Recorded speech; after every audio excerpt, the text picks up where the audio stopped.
Hi friends, அனைவருக்கும் வணக்கம். இன்றைக்கி நம்ம சேனலில் என்ன ரெசிபி பார்க்க போகிறோன்னா, ரொம்ப அருமையான சுவையில் தேங்காய் பால் பிரியாணி எப்படி செய்கிறது பார்க்கலாம் ஃப்ரெண்ட்ஸ். தேங்காய் பால் வச்சு சிக்கன் பிரியாணி எப்படி செய்கிறது பார்க்கலாம். இது ரொம்பவே ருசியாக இருக்கும். இது செய்கிறதுக்கு நான் முதல்ல 2 கிளாஸ் அளவுக்கு பாஸ்மதி அரிசியை ஊற வச்சு வச்சுருக்கேன் கழுவி. மசாலாக்காக 10 பச்சை மிளகா, 1.5 இன்ச் அளவுக்கு இஞ்சி, 6 லவங்கம், 1.5 இன்ச் அளவுக்கு பட்டை, 8 முந்திரி பருப்பு, 1/4 டீஸ்பூன் அளவுக்கு சோம்பு, ஒரு பெரிய பல் பூண்டை உரித்து வச்சுருக்கேன், 2 வெங்காயத்தை நீளமாக கட் பண்ணி வச்சுருக்கேன், ஒரு தக்காளியை கட் பண்ணி வச்சுருக்கேன், ஒரு முழு தேங்காவை இந்த மாதிரி குட்டி குட்டி பீஸாக கட் பண்ணி வச்சுருக்கேன், 2 டேபிள் ஸ்பூன் அளவுக்கு எண்ணெய், கொஞ்சமாக கொத்தமல்லி, புதினா, பலாவுக்காக மசாலா ஸ்பைசஸ், உப்பு ருசிக்கு தகுந்த மாதிரி, சிக்கன் 1/2 கிலோ. இப்போ முதல்ல நம்ம இங்கே ஒரு மிக்ஸி ஜாரில் நம்ம கட் பண்ணி வச்சுருக்க தேங்காய் எல்லாமே சேர்த்து இது கொஞ்சமாக தண்ணி விட்டு அரைச்சி இதில் இருக்கிற பாலெல்லாம் செப்பரேட்டாக எடுத்து வச்சுக்கலாம். நல்லா வடிகட்டி பால் எடுத்து வச்சுக்கலாம். பாருங்கள், பால் ரெடியாக இருக்குது. இப்போ இதே மிக்ஸி ஜார்லேயே மறுபடியும் நம்ம எடுத்து வச்சுருக்க இந்த மசாலா பொருட்கள் எல்லாம் போட்டு நல்லா நைஸாக அரைச்சிக்கலாம் ஃப்ரெண்ட்ஸ். இதுக்கு அதிகமாக மசாலா இருந்தாலும் நல்லா இருக்காது, இது இவ்வளோவே போட்டால் ரொம்ப நல்லாயிருக்கும். இப்போ இதை கூட நல்லா நைஸாக அரைச்சிடலாம். இப்போ குக்கர் வச்சு குக்கர் சூடானதுக்கப்புறமா நம்ம எடுத்து வச்சுருக்க எண்ணெய் சேர்த்துக்கலாம். எண்ணெய் சூடானதுக்கப்புறமா ஸ்பைசஸ் எல்லாம் சேர்த்துட்டு வெங்காயத்தை கூட அது கூடவே சேர்த்துடலாம். வெங்காயத்தை சேர்த்துட்டு இதை நல்லா ஒரு வாட்டி வதக்கி விடணும். இந்த மாதிரி நல்லா வதக்கி வெங்காயம் நல்லா கலர் சேஞ்ச் ஆகி வந்தால் நல்லா ருசியாக இருக்கும். பாருங்கள், இந்த அளவுக்கு வெங்காயம் வதங்கினதுக்கப்புறமா இப்போ நம்ம கட் பண்ணி வச்சுருக்க தக்காளி கூட இது கூடயே சேர்த்துடலாம். இப்போ தக்காளியை கூட நல்லா வதக்கி விடணும் ஃப்ரெண்ட்ஸ். தக்காளி நல்லா சாஃப்டாக வெந்து வந்தால் ரொம்ப நல்லாயிருக்கும். பாருங்கள், தக்காளி இந்த அளவுக்கு வெந்ததுக்கப்புறமா நம்ம அரைச்சி வச்சுருக்க மசாலா சேர்த்துக்கலாம்.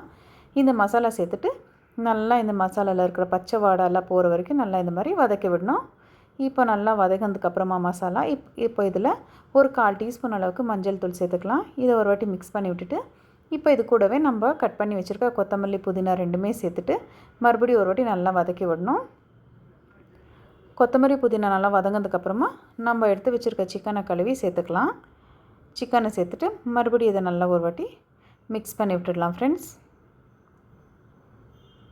இது இந்த மாதிரி நல்லா எண்ணெயில் மிக்ஸ் ஆனதுக்கப்புறமா இப்போது நம்ம எடுத்து வச்சுருக்க தேங்காய் பால் சேர்த்துக்கலாம். இங்கே நான் பாஸ்மதி அரிசி எடுத்துருக்கிறதுனால 1 கிளாஸ் அரிசிக்கு 1.5 கிளாஸ் அளவுக்கு மட்டும்தான் தண்ணி சேர்க்கணும். அதுதான் ஃப்ரெண்ட்ஸ் மெஷர்மெண்ட்டு.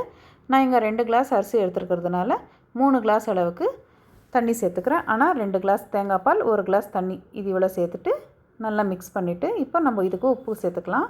உப்பு உங்கள் ருசிக்கு தகுந்த மாதிரி நீங்கள் போட்டுக்கோங்க ஃப்ரெண்ட்ஸ். நான் இங்கே ஒரு 1/2 டேபிள் ஸ்பூன் அளவுக்கு கல்லுப்பு சேர்த்துருக்கேன். இப்போ இந்த தண்ணி இந்த மாதிரி நல்லா கொதித்து வரும்போது நம்ம ஊற வச்சுருக்க பாஸ்மதி அரிசியை இது கூடவே சேர்த்துடலாம்.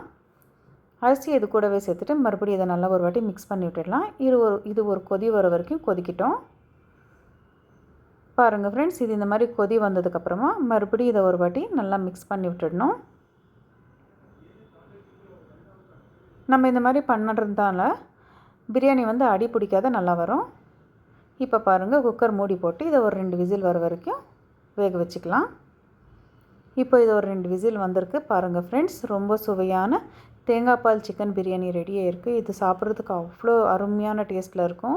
நீங்களும் இந்த ரெசிப்பியை கண்டிப்பாக ட்ரை பண்ணி பாருங்கள் ஃப்ரெண்ட்ஸ். உங்களுக்கு இந்த ரெசிபி பிடிச்சிருந்ததுன்னா நம்ம வீடியோவை லைக் பண்ணுங்கள், ஷேர் பண்ணுங்கள், கமெண்ட் பண்ணுங்கள். மறக்காத நம்ம சேனலை சப்ஸ்கிரைப் பண்ணிக்கோங்க ஃப்ரெண்ட்ஸ். உங்கள் சப்போர்ட் எப்போவுமே இதே மாதிரியே இருக்கட்டும்.